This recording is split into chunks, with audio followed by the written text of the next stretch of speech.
Hi everybody! Welcome to ArtTour International, the TV presentation for ArtTour International Magazine. I am your host Viviana Puelo, and today we have an exciting show prepared for you as we take you to Ferrara, Italy, to a journey to one of the architectural wonders in the city, the Castello Estense. In our ArtTour interviews, we will introduce you to Leroi Johnson, New York artist, making a great impact in the international art scenes. Enjoy these video clips from artists around the world who will be present with us.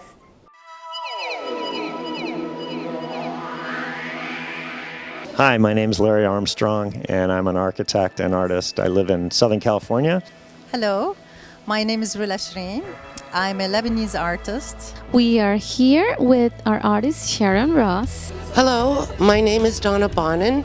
I'm from Sterling, Ontario. Hi, I'm Rachel Simonson. I'm Ann Grandin. I come from the United States. And we are here with Kay Griffith from Texas. My name is Maya. I live here in Toronto.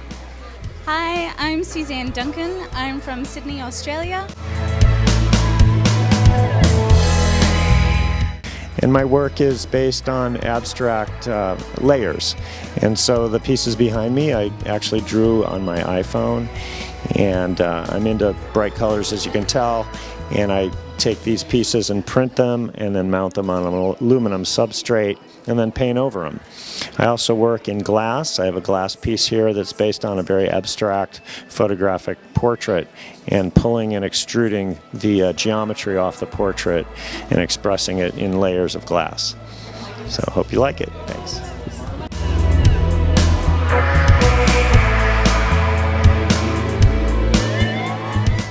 I've been painting ever since I was 3.5 years old. I used to paint small houses because I lost my house when I was little, and ever since I've been painting houses. And then I went to New York and I watched Phantom of the Opera, and it mesmerized me. So I came back and I've decided to try to change a little bit from the houses, to shift, to try to do some figures that resemble the Phantom of the Opera. So I've started drawing ballerinas, dancers, theater people, backstage, and this is all about it. So this is my new theme. I'm introducing it this year.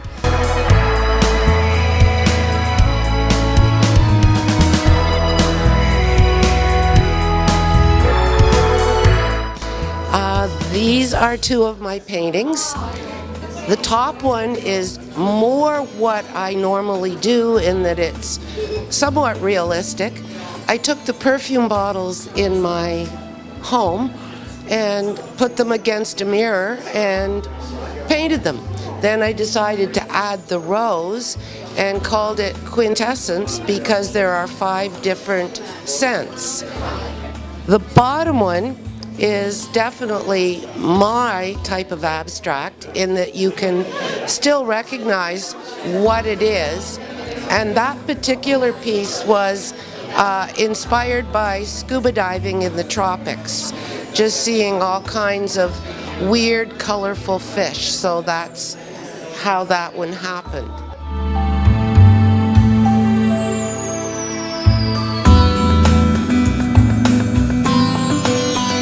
These paintings are a variation of my cityscapes, and they explore place and perspective and environment and where a person belongs in the world. Thank you.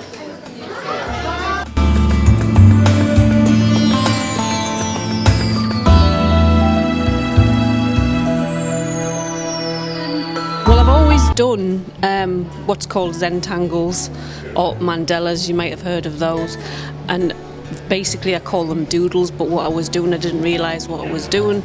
It's a form of meditation and relaxation, and I just did it all the time, little bits of paper, big pieces of paper, and then I started to introduce colour with it, and then I thought of an idea of using, I didn't realise how interesting it was becoming and how other people were interested in it, and then I started trying out with acrylics, paints, and then I went and did the big one, the Tropical Riot, which is now on the front cover of the magazine, which I didn't realise how many people were so taken by it, and it's just something that it's in me, it's just all imagination, I don't plan it, it just comes out.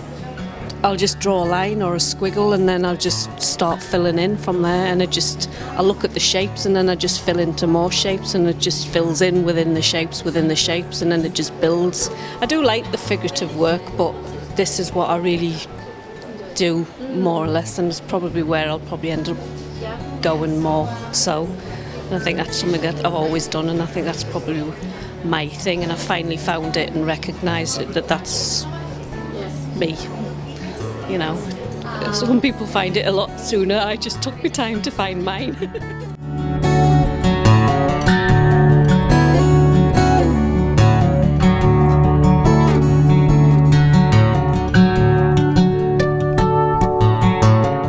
And my work is actually based on Native American, the circle of life, and Native American spirituality. All my work has either a circle in it or combinations of circles, and is to show the movement of life forms from one area of the painting to another. So all of them have a circle in them, and in the circle the meaning is that there's peace among all people in the circle of life in Native American spirituality.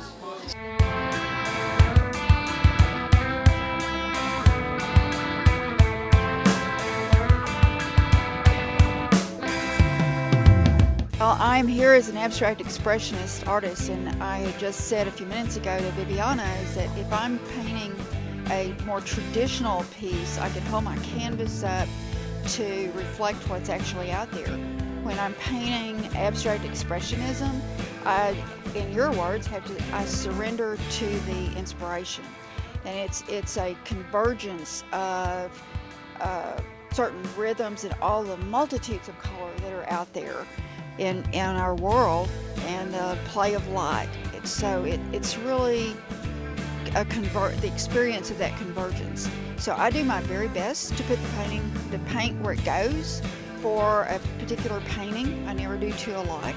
But when I'm complete with that painting, then I am finished with it. I don't typically name them. It's U for untitled, and then code numbers, because in no way do I want to tell the viewer that they should or should not see something in my paintings. I want anyone who's in front of the painting to be free to experience it in whatever way they experience it. There is absolutely no right or wrong with that.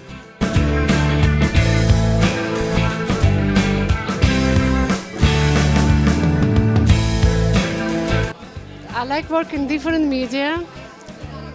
I like acrylic, oil, encaustic, watercolors, and I like to design and always experimenting, always. So, and I always like to work in a positive way, to make people happy with vibrant colors, shapes, and I like to combine nature, people, and everything what I see around. And again, always positive, always happy. Thank you very much.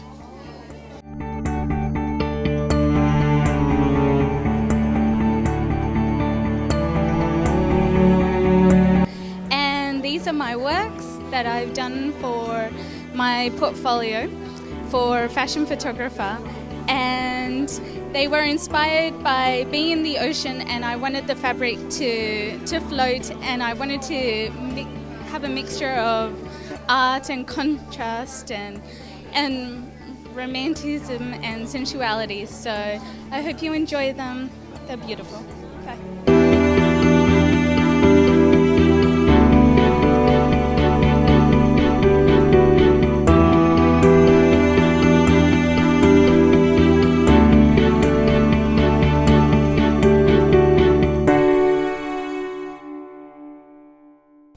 Our first guest is from Buffalo, New York. He's an artist who has developed a very unique style of painting that he has entitled Electric Primitive. Enjoy this wonderful ArtTour interview to artist Leroi Johnson.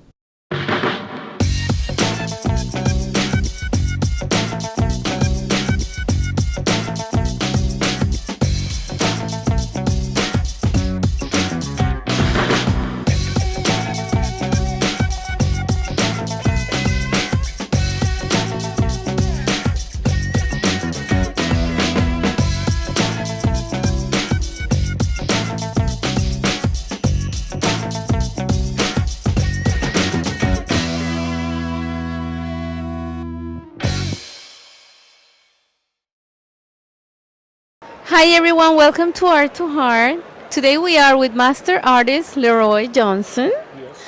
And I welcome you. How are you doing? I'm fine, thank you. It's good to be here. Can you tell us what you're presenting? Well, I'm presenting work in my style, which I call electric primitive, and the reason I call it that is because I use a lot of colors and circle and geometric figures and some of the iconic figures that I've created myself. They're dream sequences that when I start painting, I just start painting to put my brush down and then let my heart flow and things start flowing out. And I like to use a lot of color, but usually the primary colors, and very seldom do I mix any colors. I think I'm very colorful. People tell me that I am very colorful, and as both a person and as an artist.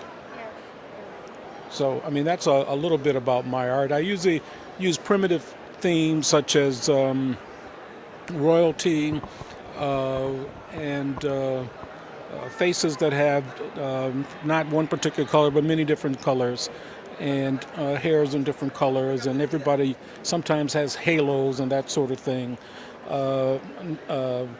Somewhat because of my Catholic background and having sat in the pews in church and looked up at those images you see in church, but I put my own little twist on it.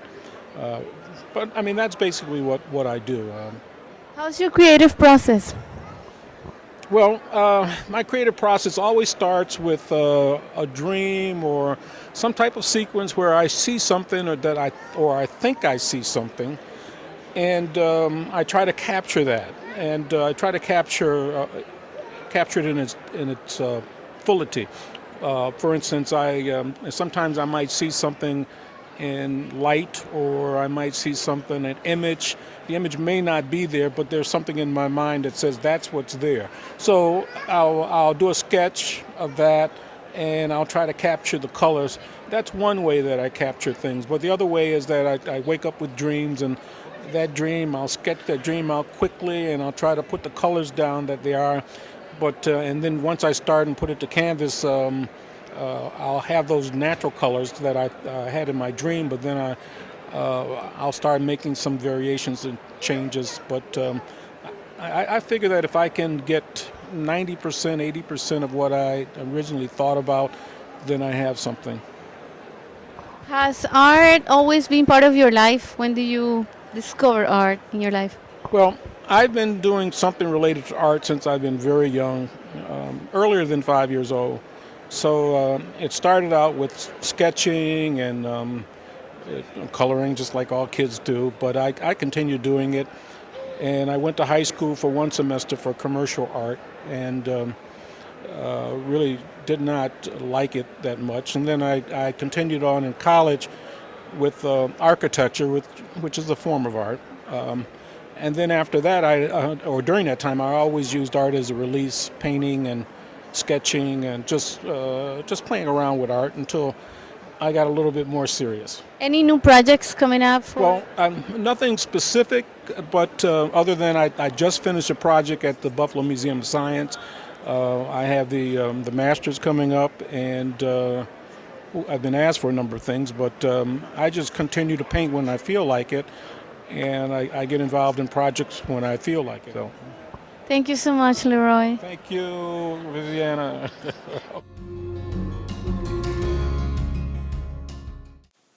As promised, now it's the time for your journey to Italy to visit the Castello Estense. So grab a glass of wine, Italian style, and enjoy this moment.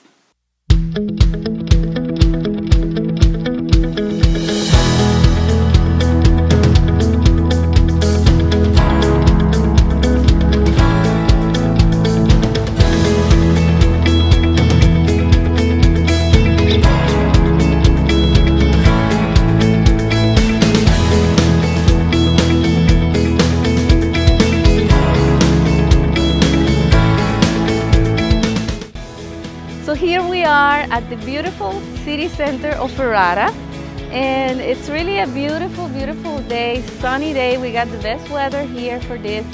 And we are at the Piazza Castello, and what you see behind me is the Castello Estense, what we're going to be exploring today. And actually it's really fun because we have the bancarella. This is called the bancarella, which is like a mercato on the street where you can find local goods, actually, food, wine, cheese, and everything that you love about Italy. This is actually where you get the real flavor of the region. So it's really fun to be here today, and I'm happy that you can join me. And with me today, it's the one and only, the wonderful guy behind the camera, Alan Grimandi. Welcome to Ferrara.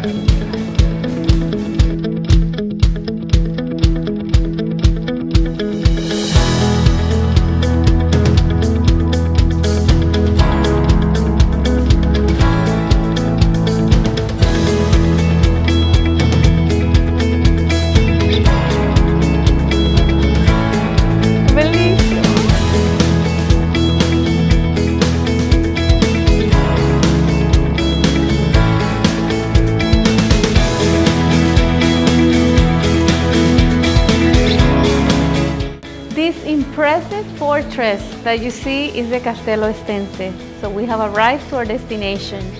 In 1385, there was a revolt in Ferrara, and Niccolò d'Este saw himself in danger. Why?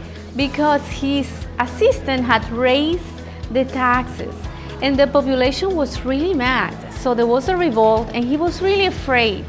He had to hand his assistant to the population, and they killed him. He ordered the construction of the Castello Estense as a defense against the population. There are 4 entrances to the Castello Estense with drawbridge. These are the chains that they use for the drawbridge, actually, and they had to raise. It's surrounded by water, so they would raise it and of course be covered from anybody that wanted to attack. They felt safe.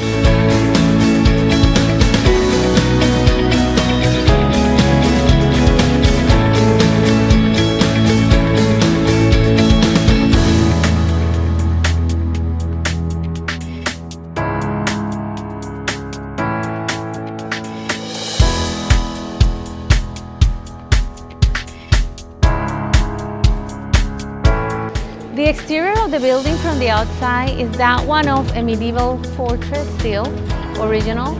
As you can see, it's really beautiful. And actually I'm sitting on white stone balls that they used back then as ammunition for the catapults. We also find here the well that they used to keep the water for the times of drought.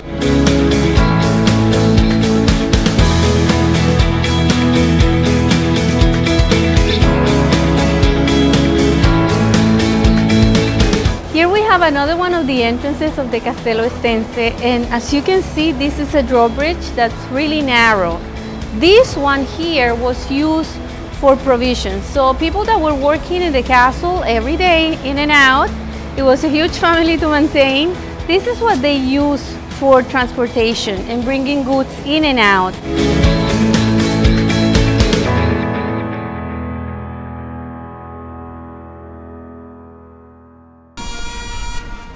The courtyard is a magical place.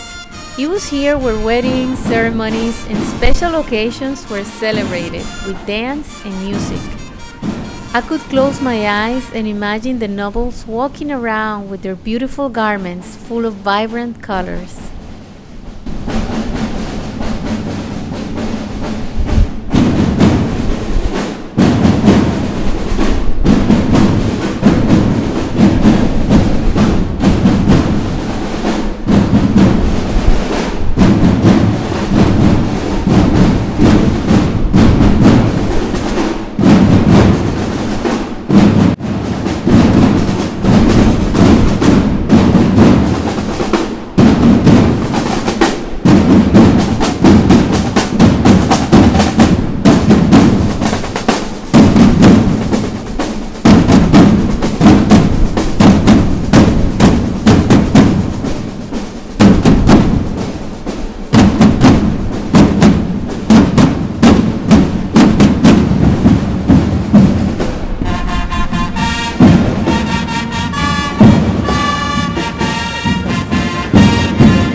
after a beautiful day at the Castello, we're here to eat lunch, but I wanted to share with you what we're eating because it's a very traditional dish.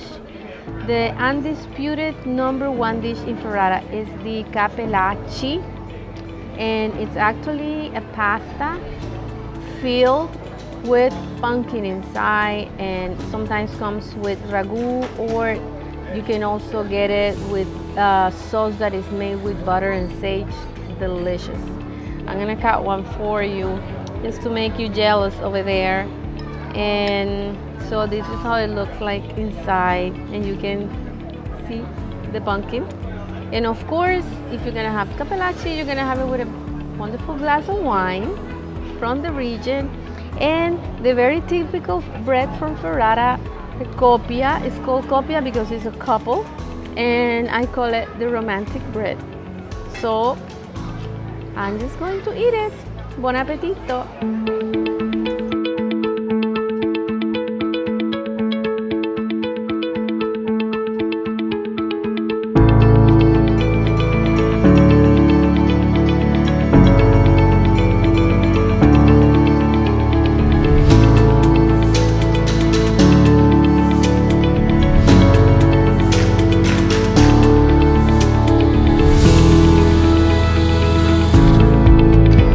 In the center of Ferrara, the main way to transport yourself is using a bicycle, which is really fun. You can ride it, you can find it. They're free for the tourists and the citizens to use. So you can just grab it, use it, and then bring it right back where it was. It's really easy, and actually Ferrara is called the city of bicycles because of that. It's easier here to transport yourself with bicycles. It's actually a World Heritage Site by the UNESCO as well. I didn't want to forget to say that important detail.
I want to take this moment to present our new set for this season.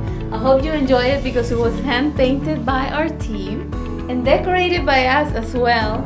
And the idea behind and the inspiration behind is that ArtTour International is a bridge, and the art is a bridge that unites the universes of many artists. So support the arts, stay inspired, do a lot of painting, sculpting, writing, singing, do everything from the heart.